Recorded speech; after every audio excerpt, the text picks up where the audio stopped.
Welcome to the Future Generations podcast, providing you with the world-changing content necessary to inspire you, your family, and our planet to a life of optimal health potential. We'll help you make mixes that powerfully influence the lives you bring into this world. It's time to strengthen our resolve, do better now, and for our future generations. I'm your host, Dr. Stanton Hom.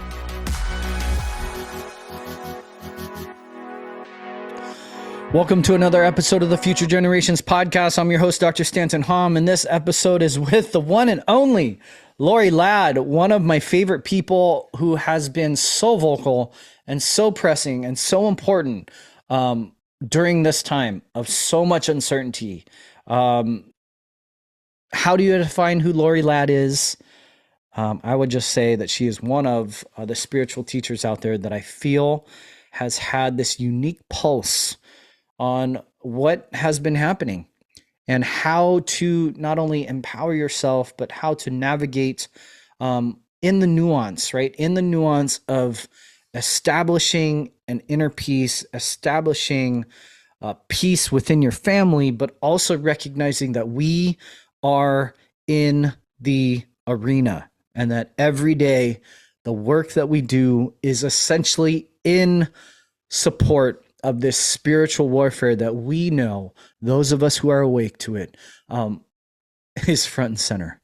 Lorie is an amazing human being. Both of us had a largely very grounded conversation until just at the very end where we started to really dig into some of the inner workings of what both of us have largely been through.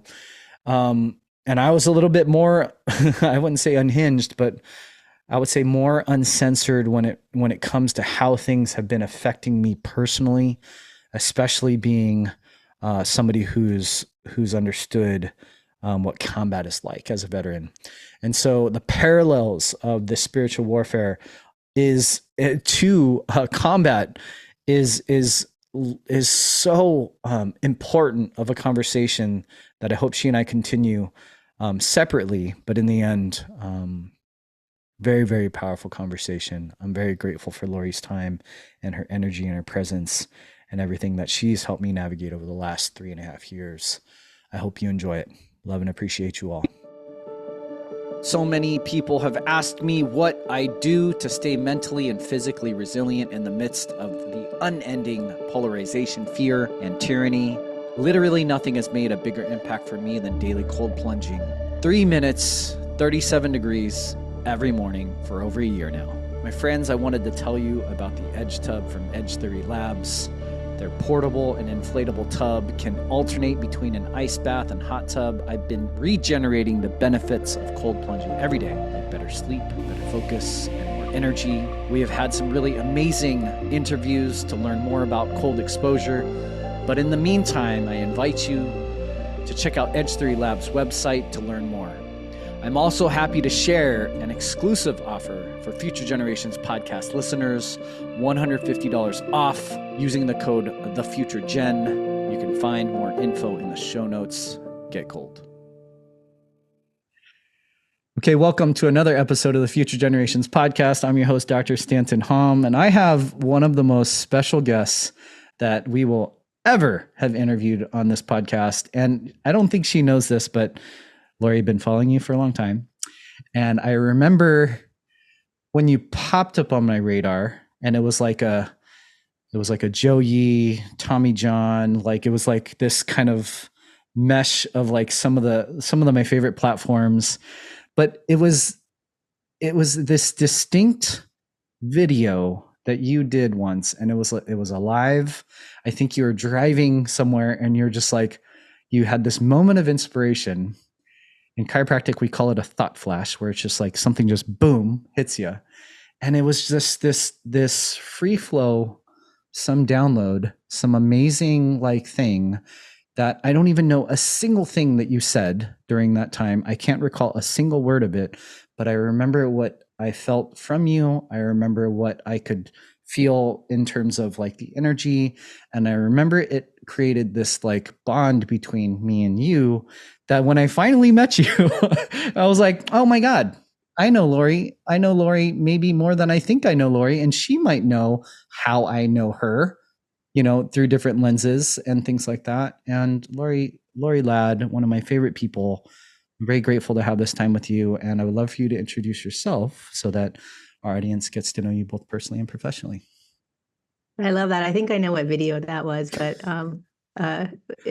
yeah. Thanks for having me. Of So it's course. so good to be here. I am a spiritual teacher in these times right now, and I see my role as somebody that has this innate, born inside of her, kind of deeper remembrance of what we're doing here on the planet from a little bit of a higher perspective. And how do we navigate this kind of evolution in our consciousness, both as human and as soul? And really, like the nitty gritties of being in the human and having this world that has mind controlled us for thousands of years, and also remembering that we are these badass, amazing souls that are designed to be here at this time. And so that's my role, and that's how I see uh, myself at this time on the planet.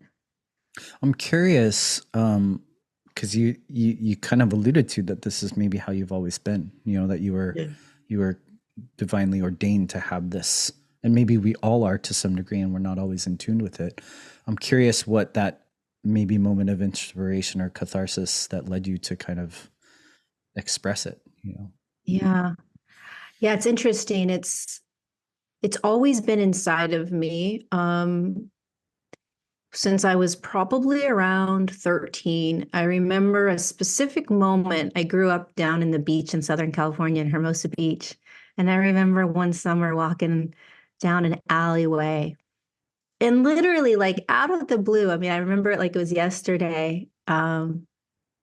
These almost like voices outside of myself were like, you're going to be assisting humanity and in a massive sort of evolutionary shift. And it very much felt like kind of aliens, like, that were around me. Like, I was like, these are not humans.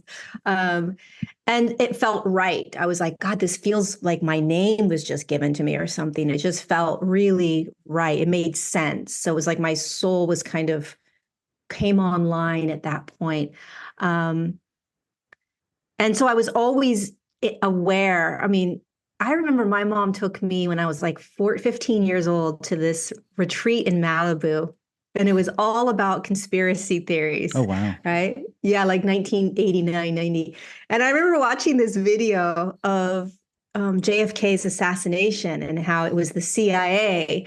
And, if you slow the video down, you can see like who actually did it. And I just remember, like, at such a young age, my mind just being blown Yeah, by the reality of what we were in way back then, and everyone thought I was crazy, but of course. it was such a knowingness in my soul as a high schooler that it didn't matter. I knew that I was the lone wolf, but I was still accepted by all my friends. I was just the weird one. I was like, y'all know the world's going to end. Like, do you guys know that the government's lying to you? Do you know that, like, I just had, like, there was just all this, like, awareness that I had at a very young age. So when 2020 hit, it was like, oh, go time. Here we go.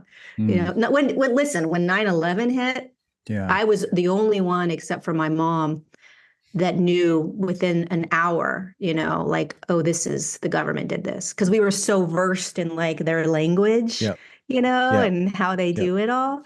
Um, so it was almost like I was prepped at a young age to be ready for what's unraveling on this planet. Nothing rattles me. Um, and then having this kind of more kind of alienish type of knowledge that was like, you're here to talk about this process, made sense. But it didn't. It took me a really long time to kind of commit to stepping up and doing this as a job and serving humanity. It took another 30 years. Um, because I knew I would have to commit in a different way, and I knew my life would change and my lifestyle would change. And I don't have kids, I don't have a family, I don't have animals, like, partners come and go. Like my work is my life. Yeah. And so it's very different, but it's why I'm here. What I have some friends who I don't know how to say this. I felt very alone in 2020. And I felt like similarly, I felt like chiropractic, our lineage and the level of assault that we've had from the medical industry for over 100 years, right? I felt like our profession was literally built. Like we practice today and we have licensure today because of the battles that our forefathers and foremothers fought back then. And I've had a lot of my friends who are these, what we call in chiropractic, principled chiropractors, vitalistic chiropractors, philosophically based chiropractors that are not the guys that are kind of the white coat working in the hospital, adjusting your back pain chiropractors. They're more of the healer types. And I would approach them and be like, hey, guys, like, this is the thing. Like, this is the thing that we have been like thousands of chiropractors went to jail tens of thousands of times for decades so that we practice today because of the same thing that we have been experiencing. But they're like, wait, bro, like, I'm just in 5D. I don't see polarities. And so what you're doing is you're stuck in the polarity. You're stuck in 2D. You need to vibrate higher with us. And at the same time, they're like wearing masks. They're doing weird stuff in their practice. And I'm like, you are not like operating at 5D. And I'm curious because I was reading your book and I was like, the echelons, right? The echelons of the octaves of how we can actually ascend to higher states of consciousness. I think I would love for you to kind of chat about that because I feel like I'm curious why you're like, whoa, this is it. Like, I'm going to be more vocal. I'm going to be more aligned. And you haven't gone, in my opinion, like I'm a little bit spicy. I'm a little bit, polarizing. Sometimes my words are really stingy, especially because I think about kids. And I think you do encapsulate the mission and the purpose and the message, but you also elevate. I'm curious. Yeah. Chime in a little bit about that. Yeah, I love it. It's such a beautiful question because, um, I believe that we're here to be in the messy and the darky, shadowy human, like I'm going to get in there and I'm going to, just stand in it and not ignore it or deny it. Because honestly, the way through what we're in is that we have to just simply stand in it. So whether it's the corruption that we're seeing, whether it's the mind control that we're not seeing necessarily, whether it is, fighting for your rights around whatever it is that you really believe in, whether it is just simply finding peace so that you're not in so much stress in your life. I don't know, getting a new job and figuring out all that stuff out. Whatever it is, we're not designed to step out of it. You could go move to a mountain-ish place and hunker down and hide, but 99% of us have to actually go through this by being in it. And the most authentic and vulnerable badasses are the ones that are willing to admit to that and to stand in that and to speak up and to keep our hearts open while we fight. And it's not just a war against the criminals out there that look like pretty put together humans, and it's not just a fight against the systems that are so corrupt. It's also an energetic battle, which is really a deeper level of understanding what's happening, because it's being able to feel anything, really feel, and to be able to not run from like who you are and how you experience this world. And anybody that, in my opinion, anyone that's like, oh, I'm just love and light, I'm like, bullshit. Thank you. Bullshit. You cannot Thank be you. on this planet right Thank you. now. And, um, not be impacted by what's happening. It comes and goes, like, like waves, like a roller coaster. And the humility of that, letting your life humble you, Mm-hmm. um, is one of the most courageous things we can do, which is like, wow, this, like, whatever I'm in, whatever I'm experiencing, it's got me today, or it's got me this week, or it's got me this month. And when you're humble to a part of your life that's got you, meaning you're super stressed this week, or you're super anxious, or you're depressed, or you're so irritated and angry, whatever it is, like life is taking you for that ride.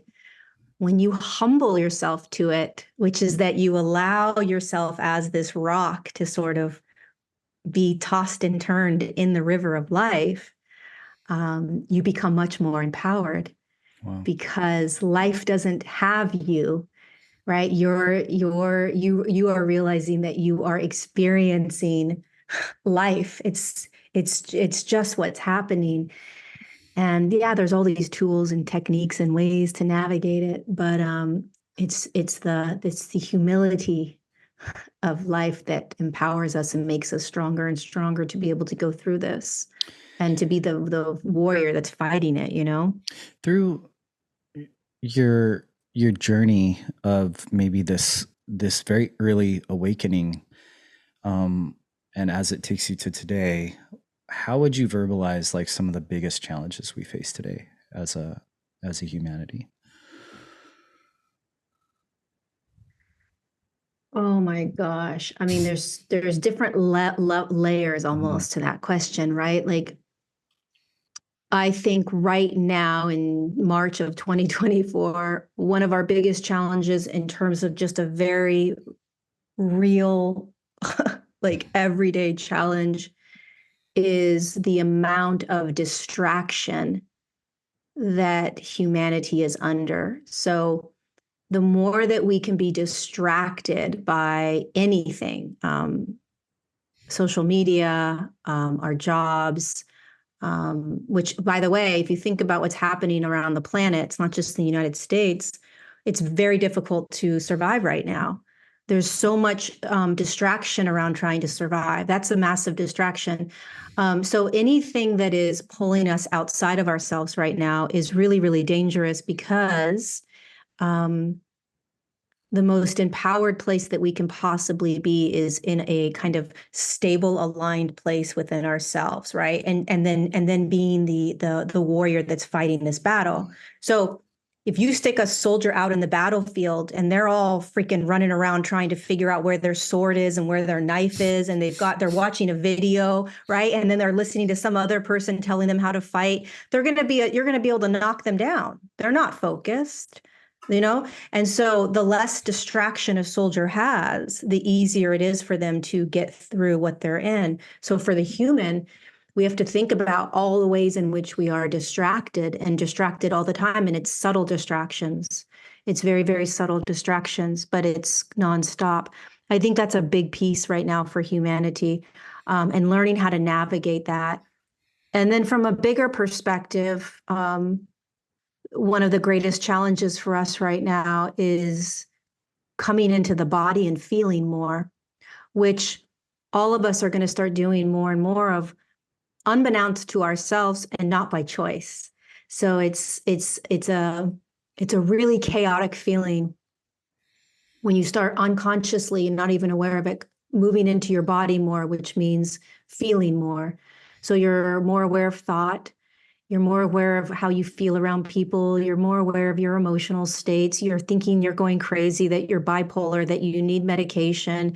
We've got adults now that have ADHD. No, they don't. They're just waking up. You know what I mean? It's like, no, you don't have ADHD, adult onset ADHD. That's ridiculous. Like, and so it's, even these kids don't have that. It's Mhm. it's an awakening, right? So it's like, you know, uh, it's the energy in the body being felt. And the people don't understand that that's a big piece of what's going to start happening to them. Um, and which is also what's so beautiful about your profession is, you help energy get moved through the body, even though Yeah. people don't know that's what you're doing. It makes me think of two things. One is one of my mentors would always say, you can't leave a place you've never been, And so Mm, if you're numbing yourself, distracting yourself, sedating yourself, then, name the industry that doesn't contribute to that. Name the industry that's not controlled by puppeteers, that is literally just trying to create that facade for us, brainwashing that we should be distracted, that we should be chasing every shiny lure. Adult onset ADHD, one of my like post grad trainings would be like, okay, anybody who comes in and says they have ADHD, ask them where they focus. Ask mm, them where they get lost in time and flow. And then start to inquire about something called attention surplus order. mm, mm. And I think that's also what I've been drawn to with you, is because when you're in flow and when you're fully connected, there is this innate way that you communicate about things that I believe is why I don't remember a single word, but I know what I felt, and I know in the end how inspired you were and how inspired I am. And then really the call is just to be inspired, more than Yeah, anything. And so 100%. I appreciate you sharing that, because that's something that we do talk about, that, right? We do know that there are kids that struggle with attention, but when you ask parents, where do they focus? Invariably, they will come up with ways to understand, Mm, um, and maybe see their kids in a new lens, that there is a lens and an avenue that elicits attention. And some would say intention, and some would say retention. That is mm. probably more of where they should be. Everything else is distracting them from, Yeah. it's wild. And I think like, I mean, if I think in this journey that we're on as a human collective evolving, which is just moving into different ways of being different. I mean, you look back even 70 years ago, life's very different now on many levels, right? We see things differently. We look at the human experience differently. We look at disease differently. And I think one of the things we're going to start recognizing, and you will for sure see this in your practice, just because you work with actual human bodies. Mm-hmm. But this is going to start to become a much more physical experience on the planet. And you're going to see many more random disordered name things coming up. You're going to see more medicine, more pharmaceutical stuff. You're going to see more kids being diagnosed with shit that was never around. I mean, that's why there's, this,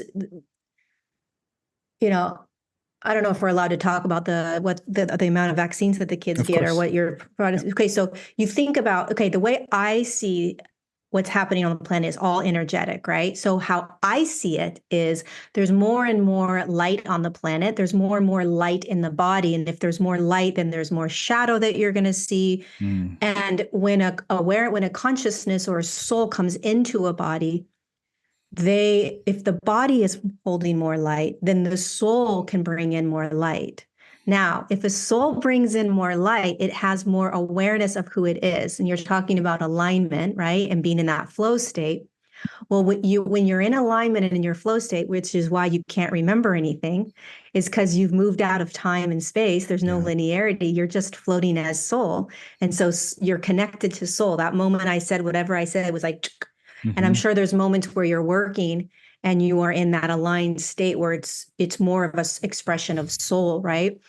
Well, these kids are coming in now with more of their light or awareness or consciousness, so they're more connected. But if there's more light in their body, it's going to be much more difficult to manage that physical body, right? And so you think about everything, and conspiracy or not, there's awareness that humans have up in these small systems that have controlled humanity. They are very aware of all of this. Oh, yes. And yeah, they very much know how this energetic world works. And we have forgotten. And so they know what's happening in the body. So what are they doing? You think they're just creating all of these vaccines to make money? They're also creating all the vaccines because it has a high probability of fucking with Yeah. the children at a very young age in ways that we may not understand quite yet, or ever understand because we don't see things through the lens of energetics. But Mm. it screws up the children significantly on many levels. And it makes them a huge amount of money, but it is an energetic game at the end of the day. They all know that up there, right? We just see it as mind control, manipulation, greed, things like that. Um, and so it's these are really powerful times to start to recognize that the soul is, it's all about the soul coming back online, the soul being embodied more and more, and what that looks like and feels like, and how chaotic it is, um, and standing in that in the physical body, with all of the things that the physical body does, all the emotions it feels, and looking out and saying, whoa, holy fuck, what the Yeah. fuck are we in? Like, it just keeps going, it just keeps unraveling. We can't turn the light off and we can't shut the curtains. And so we all have to figure out how we're going to navigate this. As it continues to unravel. And I went to chiropractic seminars before I went to chiropractic school, and I remember the original like speakers at the time. They would talk about the healthcare system. They would talk about the number one cause of bankruptcy is healthcare, and it's true, right? They would talk about the trends, the top 10 causes of death globally are preventable, chronic illness, right? And pharma only has drugs for them. Back then, I was like, this medical system is so stupid. I'd be like, they're so dumb. They don't know what health is. They don't know what nutrition is. They don't know what this is. And you get some legs under your career, and then you start to like unravel some of these kind of original thoughts, like follow the money, right? Like you said, it's like, yeah, they make a ton of money off of vaccines for sure. Like Pfizer made more in the last 3 years than they made in their previous 140. They're a company from the Holocaust, and no one talks about that. Although that is a thing because they literally own countries now. Follow the control was something that I was like, because you started to see it. First Amendment, all these things, all these rights stripped away. But the thing that made me like 1,000% convinced was when we started to get shadow banned, when we started to get deleted and deplatformed. I was like, oh my goodness, like this censorship. We're like, oh, this is digital book burning. Like, yes, it is. But when you follow the censorship, you start to humble yourself to the fact that these people behind the doctors, behind the hospitals, behind the insurance companies, behind the system, behind pharma, pulling those puppet strings, they're so fucking smart. They know exactly what they're doing. And it made me recognize, I was like, ooh, not to like fight harder and like, be more piercing, although that's true. But it's like, ooh, I have to really recognize that my own commitment to my own path and my own values and my own connection with the divine, like, where's that right now? Right. And I think I love the way that you just put that, because I think it just gave me a little bit of like, I've been thinking and theorizing all these things. And then, man, these people are so smart. It's humbling to know that they know, right? And their evilness isn't just blind and like rash and like, oh, I'm just a bad person, I'm going to go out there and control the world. It's like, ooh, it's orchestrated. It's calculated. They did this not just because they're taking over the world. We feel disempowered, not just because they overpowered us.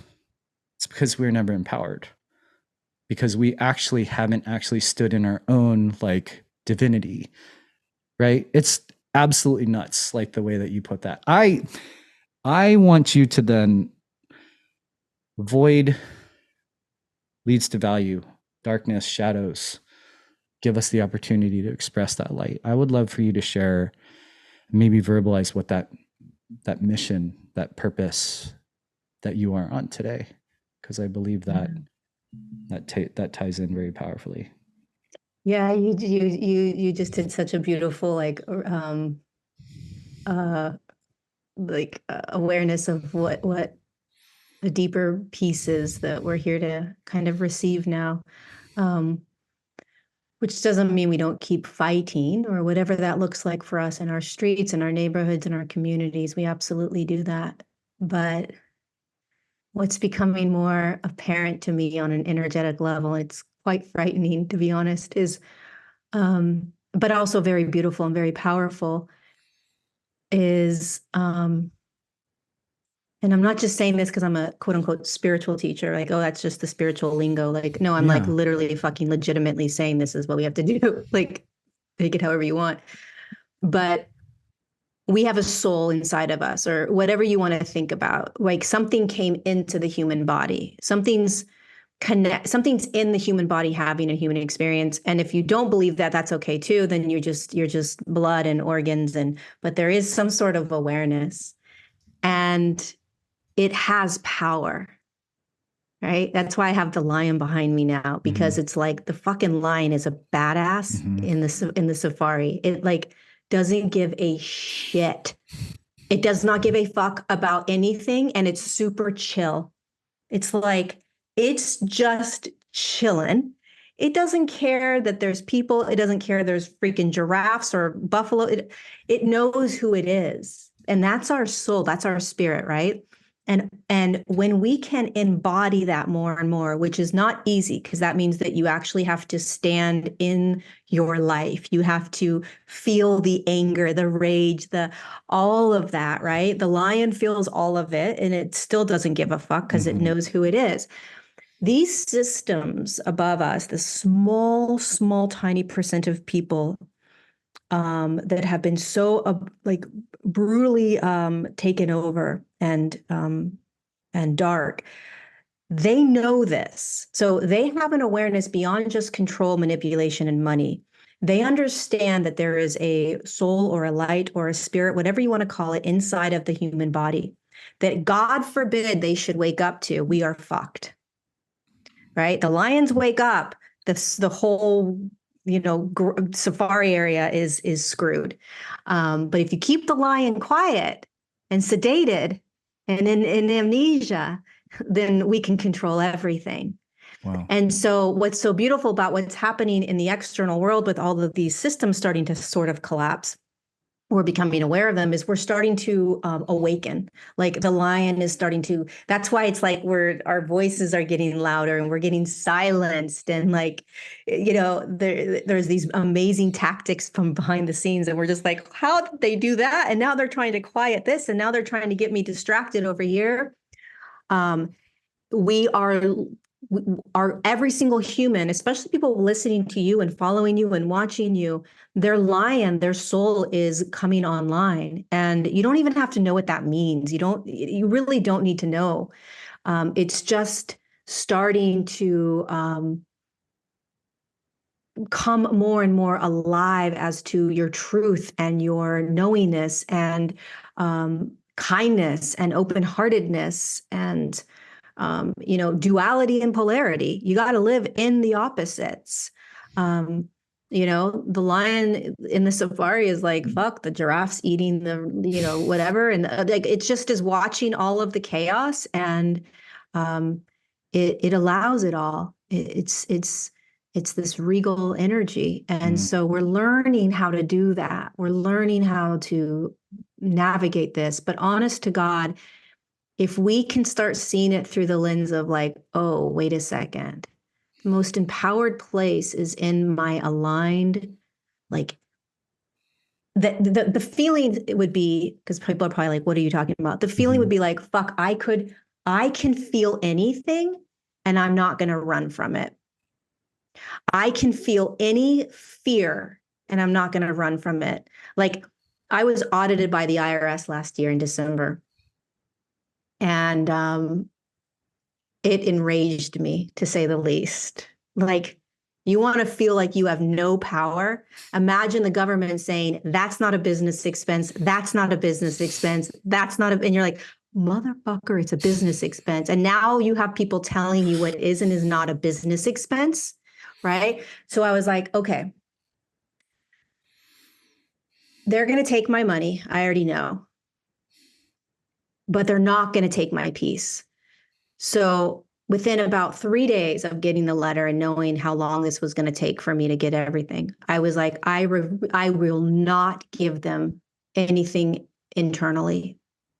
I will. And so it was like a battle in my being of like, the moment I would start to get angry, I was like, no. Now there's anger in terms of like, this isn't right, but I was not going to let that anger take over my day. You know what I mean? Where you're like, you're fuming all day long and it's in your mind and you're just like, I was like, they don't get me. They're not going to get me.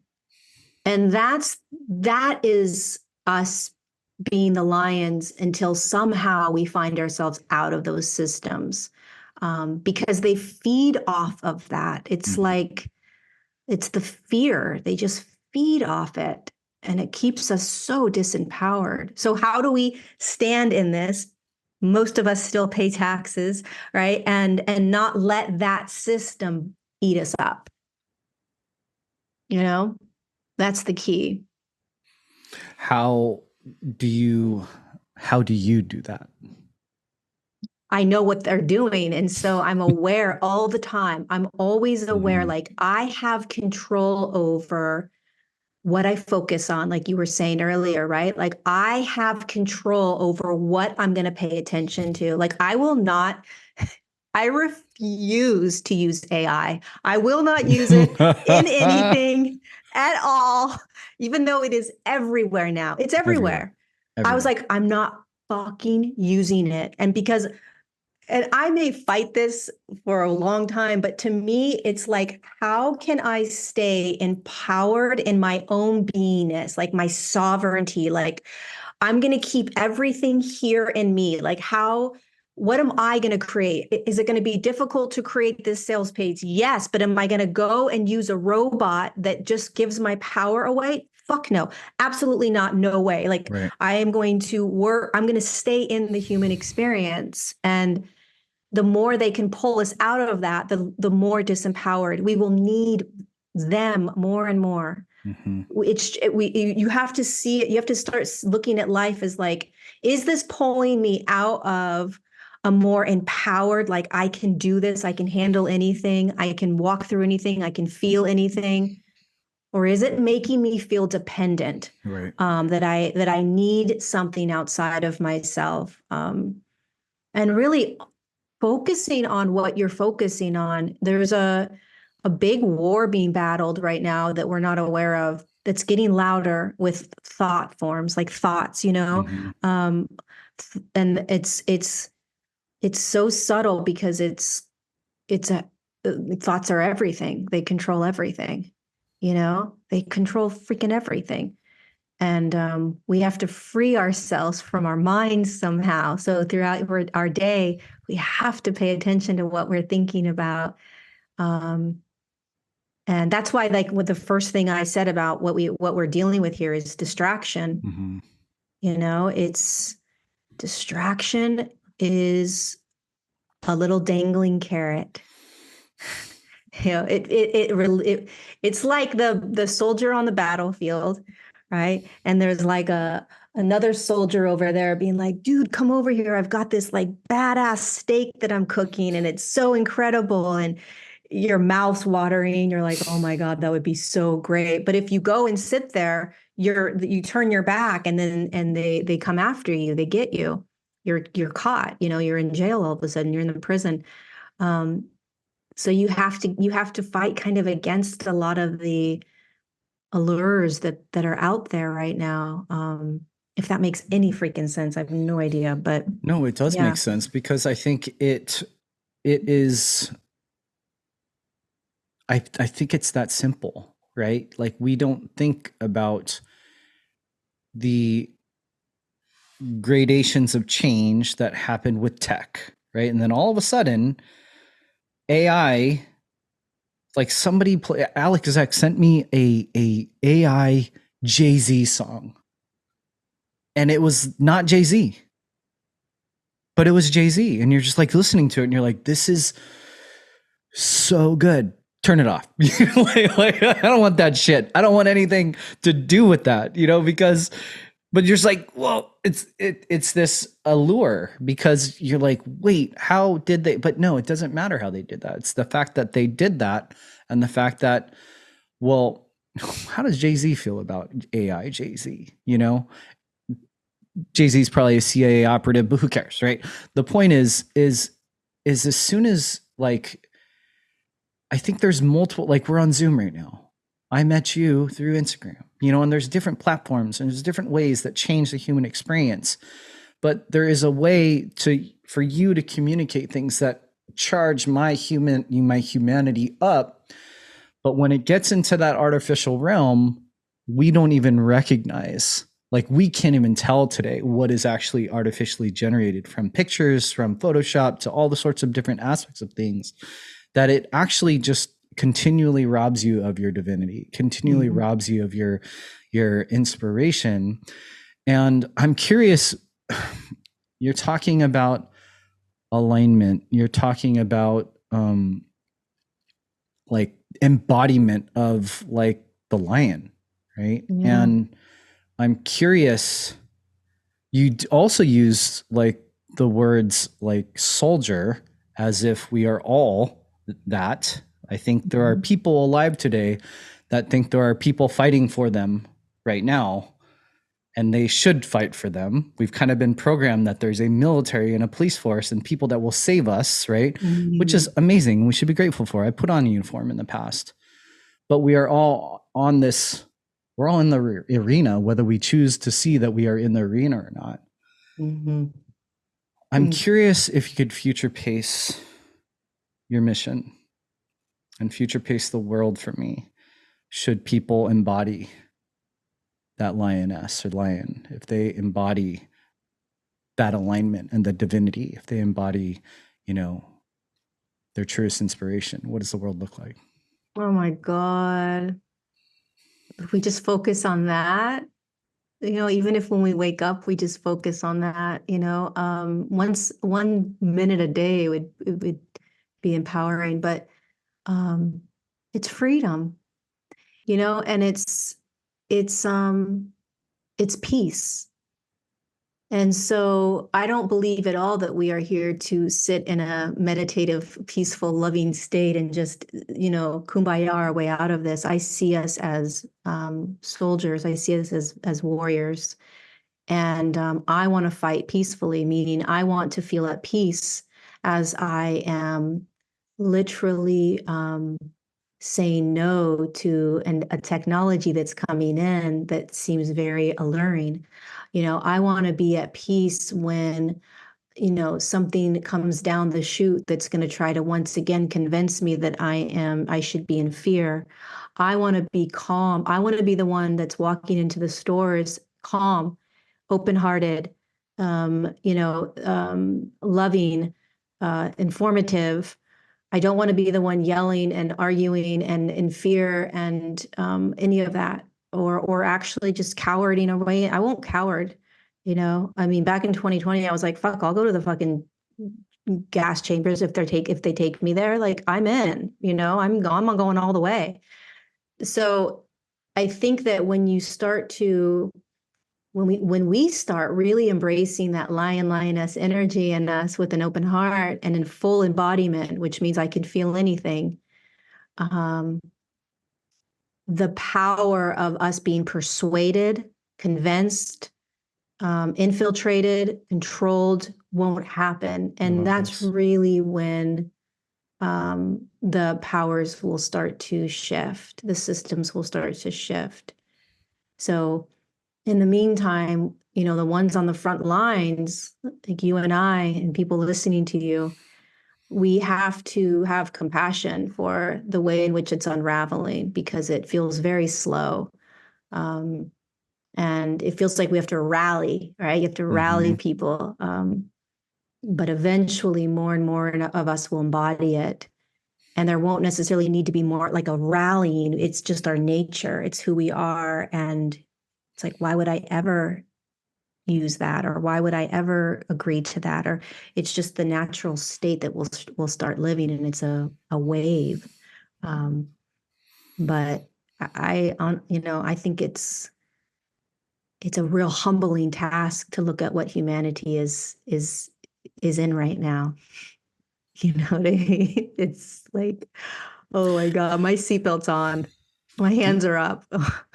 So you're saying it's not going to be just rainbows and puppy dogs every day? No, no lollipops. No, you get down at the dentist. Here's your lollipop. Good job.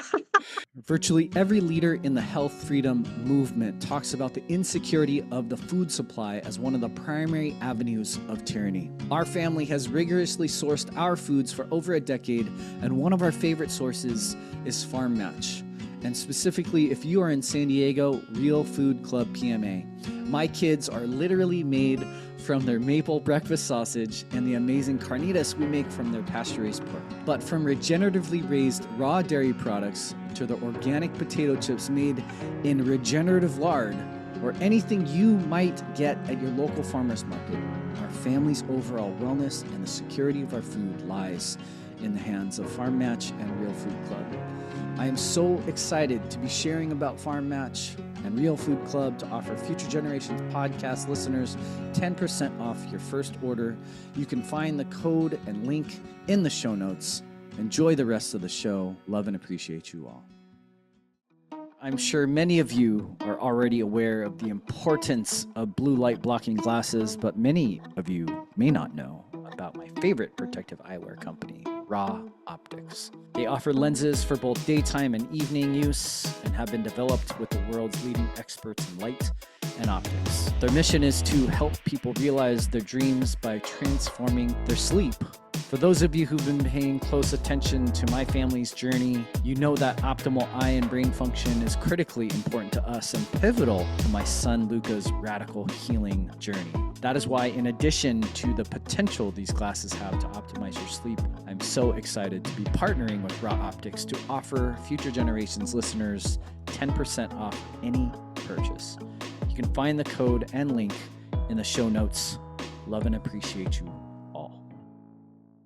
Isn't it crazy though? Because I would say that is likely, I mean, I appreciate the way that you framed a lot of this, because I think that's one of the greatest distractions, is one of the greatest myths, that love is only warm hugs and kisses and snuggles. Yes. It's always just yummy and perfect, you know? Mm-hmm. And the reality is that love is at a minimum two sides, right? And sometimes it's a swift kick in the ass, and sometimes it's actually just the whole truth, you know? And it's integrating those two sides that allows us to actually recognize. I appreciate you sharing that, because it's waking up sometimes and recognizing that we are at war. And when you are, you can give your peace away, right? And kind of down spiral into those, you know, energies, or you can elevate and ascend into, I think, what you're calling us to do, which is such a powerful thing. How do you find yourself? How do you inspire that in yourself? I'm sure that's echelons and chapters and, you know, encyclopedias. Yeah, every day is a new day of how, you know, I think for me, the word humbling keeps coming up in our conversation. Yeah. It's interesting, but every day, so I always feel like I'm this like energetic scientist throughout my day. So I'm constantly looking at how I'm feeling. And again, I have no life. I mean, I have a life, but I don't have kids. I don't have, right? Like I have nothing to focus on but this kind of evolution in our consciousness. And so for me, I am able to sort of let myself be in whatever is happening in my life, and I get to really look at it and be conscious of it and explore it. So it's like if I wake up anxious, I'm like, oh wow, I'm anxious. How much of me believes that anxiety? Oh wow, how long will I be taken down by the anxiety this morning? Oh look, I was able to get through the anxiety in an hour. Okay, what's next? Oh my God, I feel so at peace driving to my yoga studio, right? Or God, I'm really thinking about lack and how am I going to make money? And so to me, I have this like I'm in life. I'm in this. I'm feeling the anxiety. I'm feeling the stress around money that's like this collective lack thing. I'm feeling I feel so much, but I'm also observing it. So it's almost like I'm in life, but I'm watching myself in life. Um, and that's a game changer when you can start to do that. Which again, if we're distracted all the time, we will Yeah. not be able to observe. And observing is really where you start to stand up and say, holy shit, I'm a soldier here. Hmm. I'm in a battlefield. I've got this armor on me, which is like our ability to go through this, our ability to feel this. And none of it's me, meaning the thoughts aren't me, the emotions aren't me. Um, and the more we think these emotions and thoughts are who we are, the more that we will be controlled by that external world. And so awareness around it has been so essential for me. Um, and again, it's like I don't meditate, I don't sit in like, blissful states. Um, but I'm moving through life more and more with more peace and more ease. Yeah. And even in the moments, like last week, I had a real intense couple of days where I was like, this is like, I'm dying. Pretty sure I'm going to die. I'm not making it out of here. Like, I'm like, I am in the depths of some sort of like thing that Hmm. I don't even know, and I just gave myself to all of it. I was like, okay, like another death. Here we go. Like egoic death, Yeah. like Yeah.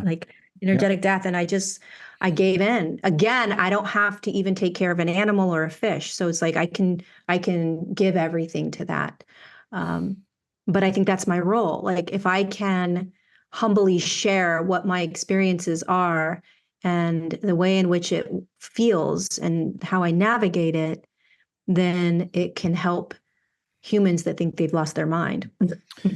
How would you say, I mean, I would say the majority of our listeners are parents, and I would say at every age and stage of parenthood, but every age and stage that our kids kind of move through, there are opportunities to inspire this in them, right? To inspire maybe similar things that your mom inspired in you. What would you, what would you say are some of those opportunities that parents have?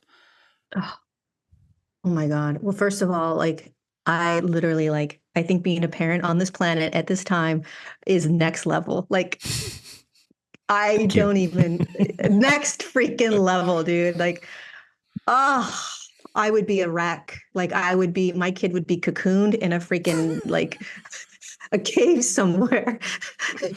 I would just like no, I don't even know. I don't. But um one of the most beautiful things that I think a parent can do is listen. And I don't know what it's like to be a parent, so Yeah. I'm completely aware of that. I have no idea, no personal experience, but intuitively, when I do hang out with children and even adolescents, I see beyond the child or the adolescent, the behaviors, the name, the clothing, the I see the soul, and I listen to the soul. So I listen beyond what the words are saying. And I think a majority of children need to be seen at times in that way, I love that. because what they're experiencing now, we will never understand.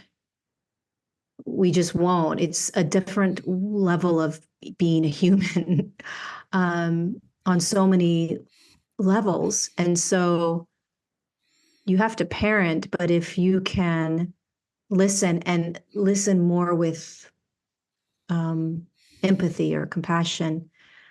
The other thing is, and I share this a lot with my community. One of the best ways I think to teach a child something when they don't necessarily want to listen, especially adolescents, is um, if if you can share your experiences that you know would have a powerful impact on your child, without them knowing that you're sharing it with them, then it has a higher potential of them Mm. taking on that lesson. So like you're at a dinner table and let's say you want to talk to your child about, bullying. But if you start talking about bullying, they're going to shut down or whatever, right?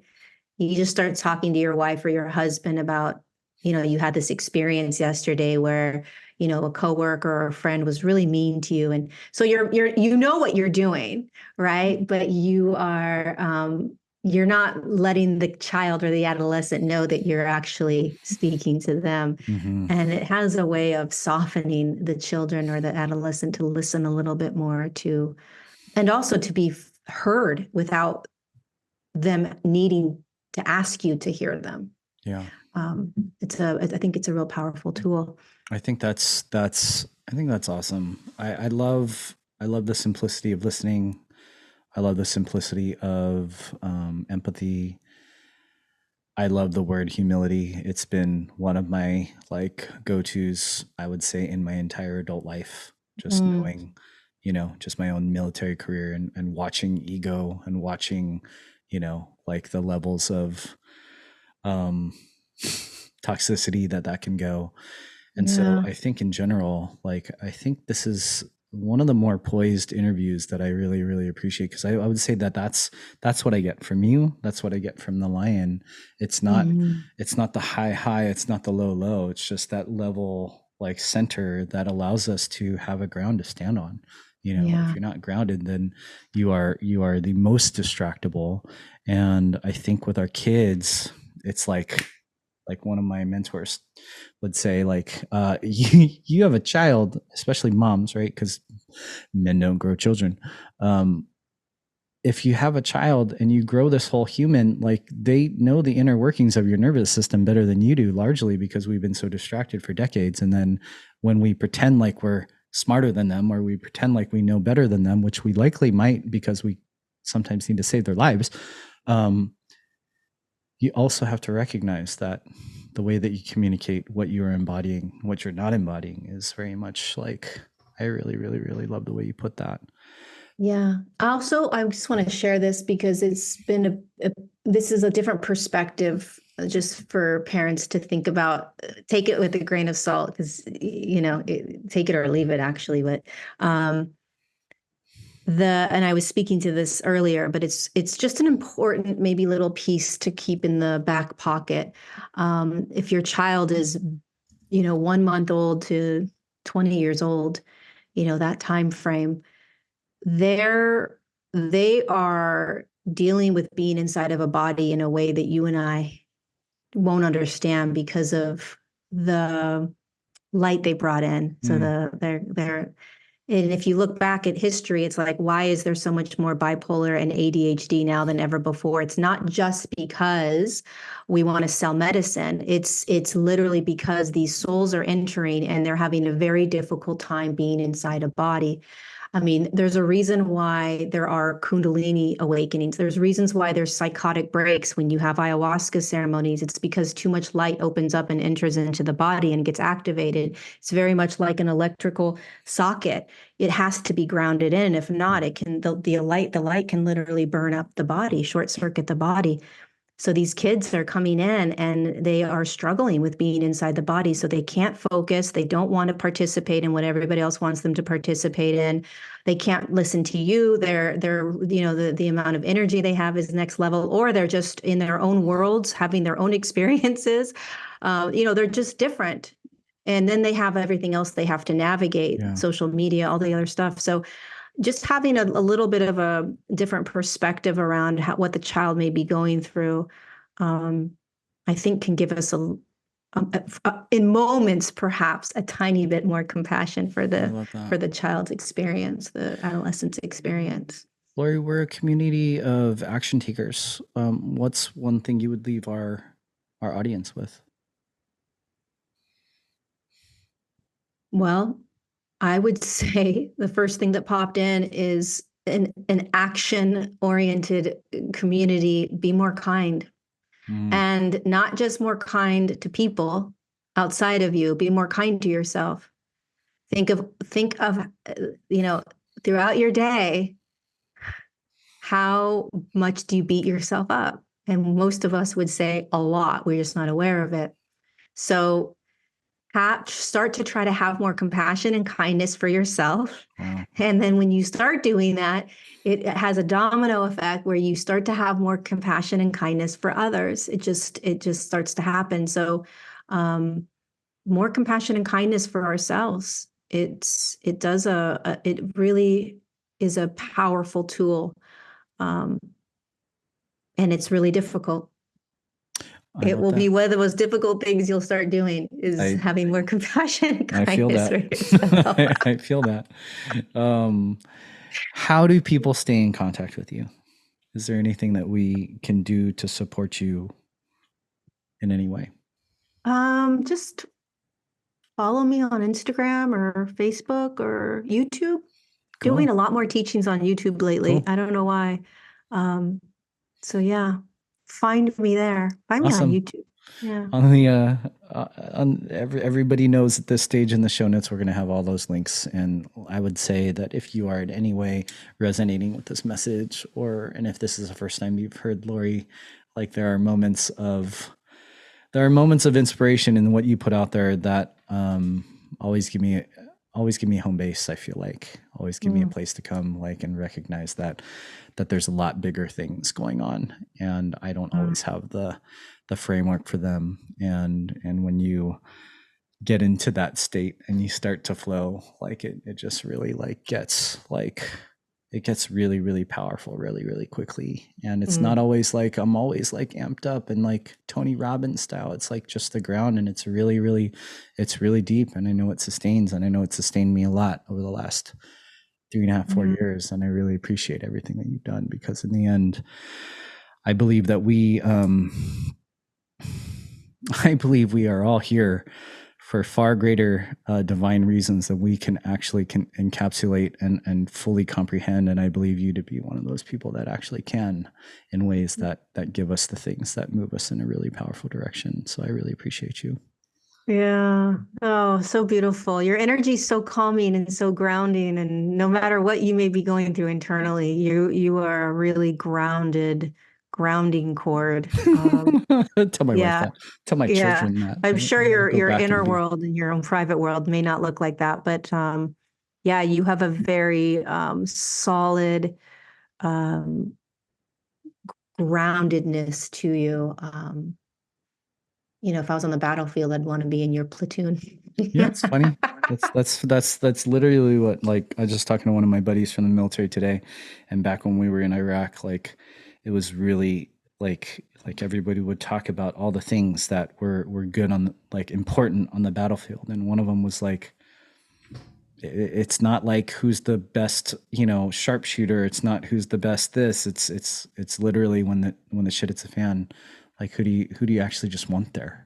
Like, who do you Yes. want there? Like, who's somebody that Oh, you're going to actually want to be with? And I see that as you too. This spiritual warfare that yeah. we're on is not something that I knew we were embarking on, like right at the beginning of 2020, but it was like very shortly after. I was like, this is what it is. And I believe the framework that you provided was something that helped me recognize the gravity of the moment.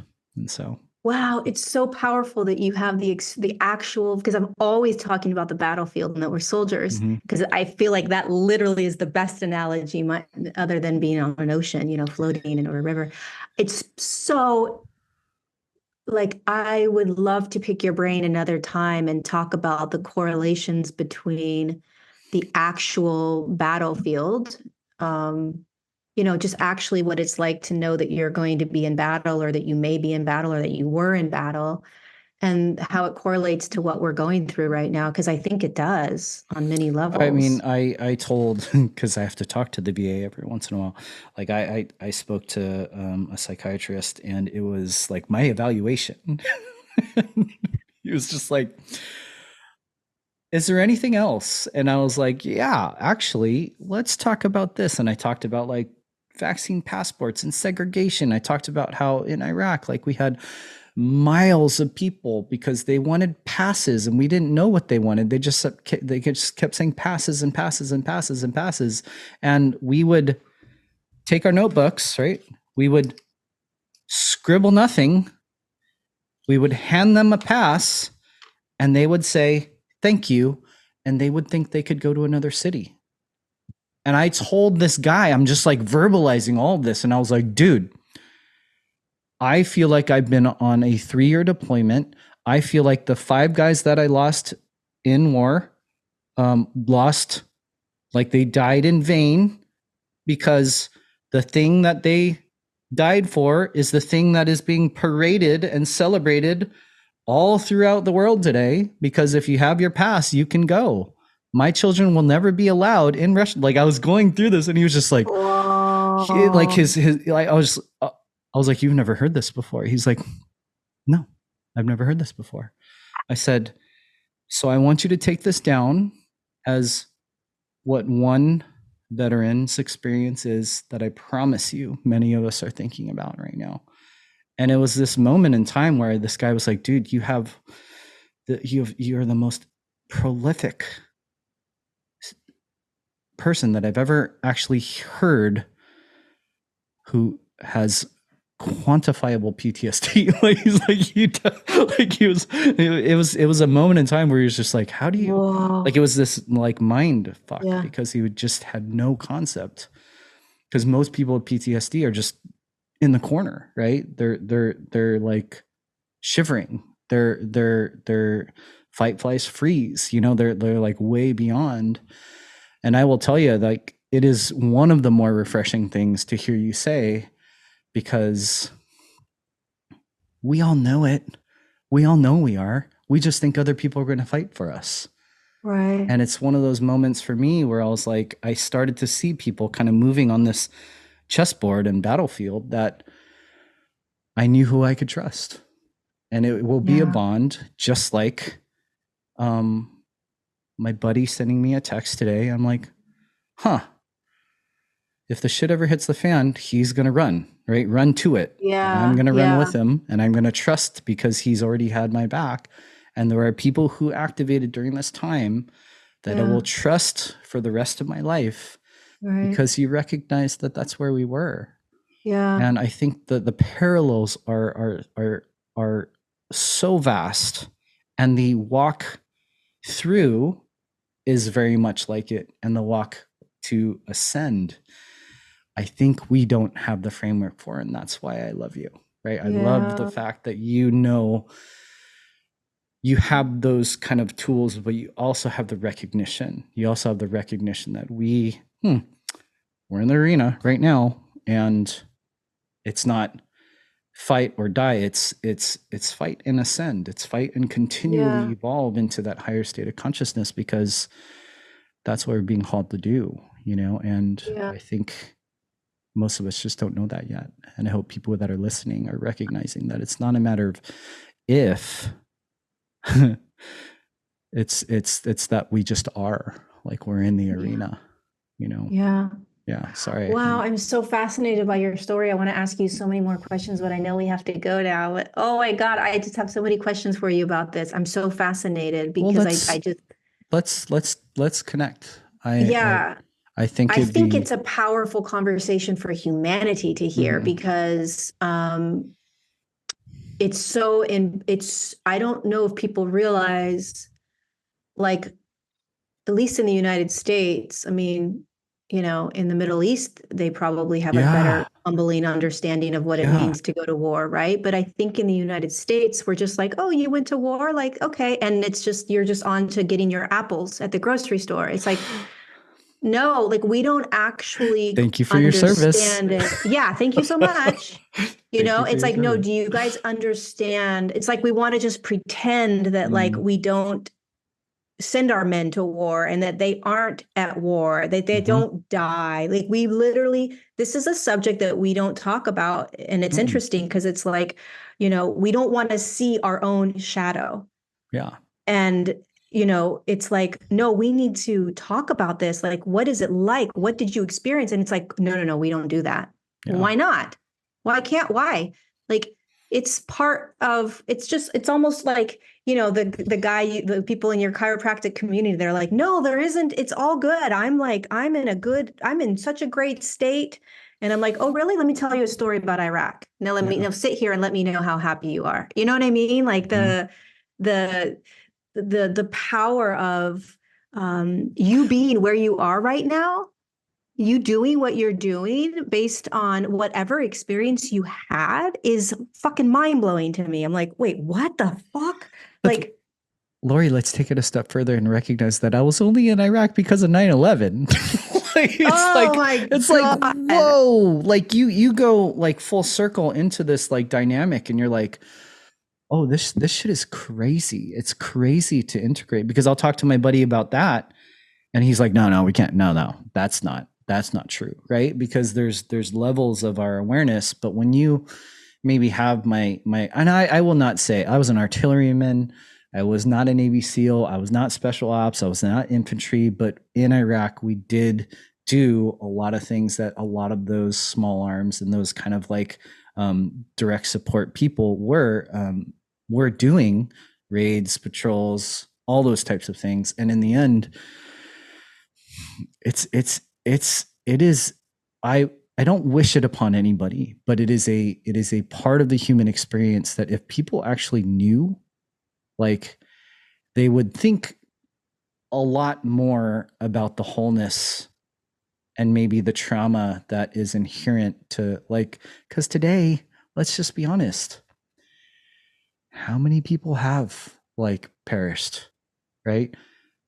How many people have been metaphorically, energetically killed over the last like how many 3.5 years, right? And the reason why I say like I will trust you and some of my friends here in San Diego just by matter of them stepping into the fray. And when one of our local businesses closed, that was one of our kind of allies in the community because they were so vocal. Just a coffee shop, right? It Mm, hurt like in a way that I lost one of my friends on the battlefield because mm, we were both like stepping into that fray, standing up for humanity in ways that is very different than online influencers, right? You have mhm, a brick and mortar business, you have like people in real flesh in mhm, material form right in front of you, and you are speaking to them sometimes knee to knee about things that are about those puppeteers pulling the puppet strings that leads to a doctor shaming, coercing, manipulating, lying, and forcing parents into decisions that they know inherently are crushing the light in their children because of school or because of this or that. And it's like, we're fucking at war. I'm sorry. mhm. I'm sorry. We are at war. And I am pledging my fealty to humanity and our freedom. And so like on one end, yes, I am a sharpshooter. I am really good at controlling 155 artillery pieces. I can drop 18 guns onto like a 50-meter target anytime I want to. I can do the mathematics for the trigonometry to point all these guns into these directions. But I'm also a dad and a doc. And when I met Ben Tapper and he swiped through his phone and he showed me that people hacked it and he showed me that people are like saying, when you travel, I know when your family's home. And they were slashing his tires, they were bombing his office, just like our forefathers and mothers in chiropractic. I pledged to him that day, I said, I will take as many arrows for you, my Mm, brother, until I die, mm, until this thing is mm, over. And mm, we will hopefully hand over to our children something far more beautiful and something far more safe and far more safeguarded and far more inspiring because that's what we're here to do, man. You know?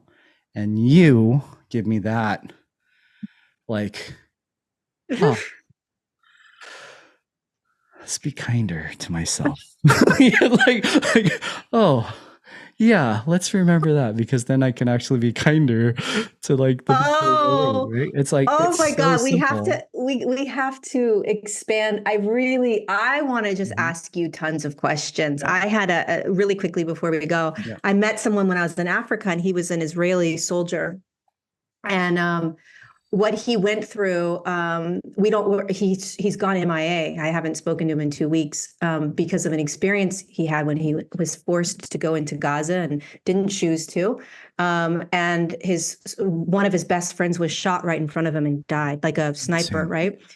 And other things happened that he didn't share with me, but it's like this world is happening around us, and to me it's like, man, this is this there are physical wars that you and other people have experienced and have gone through, and I don't know, I just feel this calling of like, this shit's important to talk about, like, not that we have to go into like what's it like to be at war, but yeah, what the fuck is it like to be at war? Because all of us, privileged people that will never ever have that in our nervous system, we have it in our nervous system right Yeah. now. We just don't realize it. And I will say that it parallels everything that we've been through in the last 3.5 years. It is so exactly synonymous in terms of like but it's like you said, one is very material, one is very combative, one is very like, ooh, I might get shot today. Ooh, like that's Yeah. that's an AK. Like you just when you're shot at. But then metaphorically today, we are under assault every single day, and it is something that if we don't actually recognize, and like you said, just recognize, hey, soldier, hey, we're on the battlefield. Well, let That's me the ask you one greatest question before distraction, we, right? yeah, let me ask you one question before we go. So, if there was one thing that helped you get through, I'm sure there were moments like, I'm sure there were moments where you were out of control, right? Or Mhm. like, not out of control, like things were coming at you, but you just weren't sure what to expect, maybe, or I don't know. But what was like, what if there was like one tool you learned or one thing that really helped you get through your days? I'm sure there were nights you were laying in bed like, what the fuck am I doing here? Um, In what Iraq. was, yeah, yeah. When you were in Iraq, like what was the one thing, was there even an awareness, or maybe now there may be, but like what helped you navigate that life, that moments in your life? Um, I think the superficial answer is distraction. No, I'm just, I'm just No, kidding. I No, know. I think there's it's part of really, that, right? Like, yeah. but I would say what got us through, like I was sharing before, is the brothers that I had, right? Like, and we did things like listen to music. Like, I didn't know about Jack Johnson back then, but one of my buddies was like, "Hey, listen to this," and we listened to that stupid CD like 50 billion times as we played Monopoly. And I always won, obviously. No, but it's like there were moments like that. I would say the thing that I did that I don't know anybody else did was I was also, somebody gifted me The Alchemist. Mm. And I'm literally in the sacred lands and talking about the wind, and talking like I would be on OP6, and we had one vehicle and we had a FLIR and we were looking at the entire town that we were covering, and I would literally just be there, and I would feel like the wind, and it would be telling me, essentially Wow.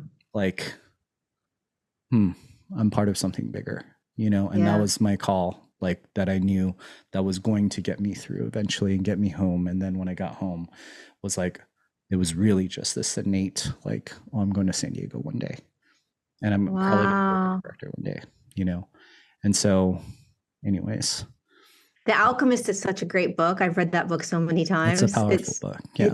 such a great book. Yeah. Um, I would say yeah, that was one of the things that got me through a lot less scathed than a lot of my my peers, even though I did have some impact to some degree. So I think, I know we have to go, but I do think it's really important that the initial answer was distraction. Yeah.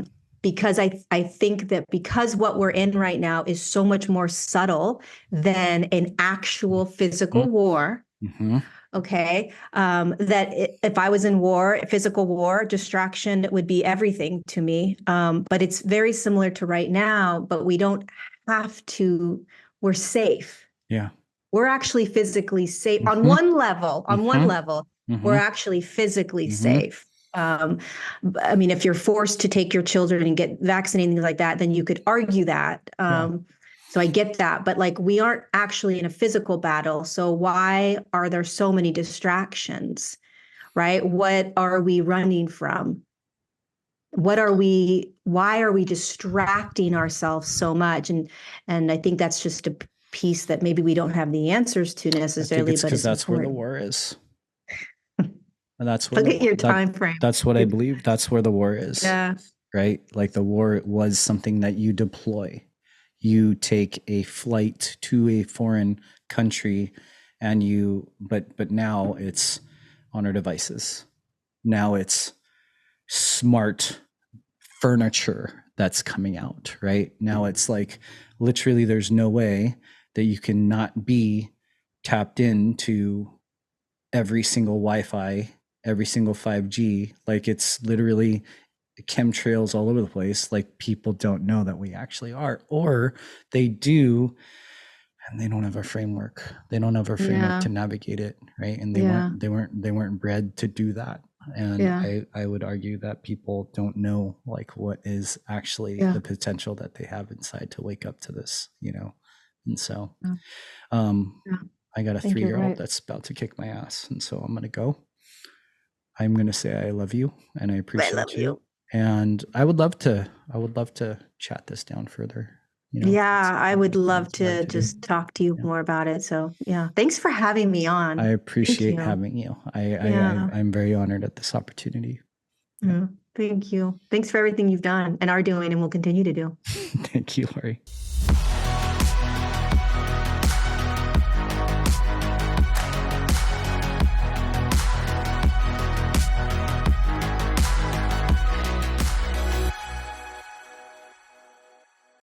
As you probably know, I'm the clinic director of the Future Generations Clinic of Chiropractic. I wanted to invite those of you in the greater San Diego area to come check us out. We expect and experience miracles in our office every day and would love for you to experience the same, as well as your family, especially your kids.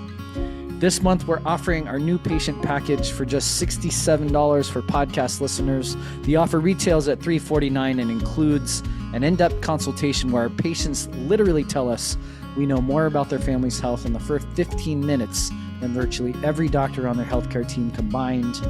Our state-of-the-art clinical workup, including Insight nervous system scans, full spine digital x-rays, and a functional exam. We also include a full report of your results, a customized plan to realize your greatest health potential, as well as your first adjustment in our office. Check out the link in the show notes for all the details and claim the offer. Love and appreciate you all. What's up, FG fam? One of the single best companies whose products have supported the optimal wellness of our family for years is Earthly Wellness. Kate TG and her team have stood for truth, health, and freedom in ways that paved the way for so many of us. They experienced heavy levels of censorship long before it was popularized, and they stood strong and persevered. Their products are clean, cost-effective, and honestly, they work for all ages. From supporting my wife, our oldest, and our little guy, Earthly Wellness provides products that have been foundational for our family for years.